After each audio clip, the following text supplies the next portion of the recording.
রায়পুর। তাই এক্ষুনি যদি একবার পারেন ওকে এখানে নিয়ে আসুন, মানে আমি একটু দেখি যে ওকে দেখে চিনতে পারি কি। বাপকে চিনতে পারছে না, ওকে চিনবি কি করে? বাবাকে আঙ্কেল বলছে অভিকে কি চিনতে পারবে? ব্যাপারটা যখন প্রেম ঘটিত তখন একবার চেষ্টা করে দেখতে আপত্তি কি?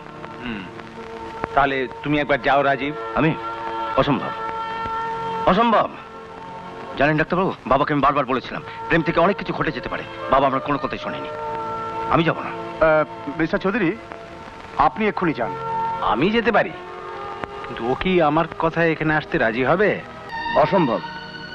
আপনার মেয়ে মরুক বাঁচুক, আমি যেতে পারবো না। এই তুই কি বলছিস? একদিন না তুই মেয়েটাকে ভালোবাসতিস? আমি বলছি তুই যা। কি বলছো বাবা? এক বাবা এত দূর ছুটে এসেছেন ওর মেয়েকে বাঁচানোর জন্যে, আর তুই কি না? কিন্তু আমি তো তোমার মাথায় হাত রেখে কথা দিয়েছিলাম যে আমি ওর সঙ্গে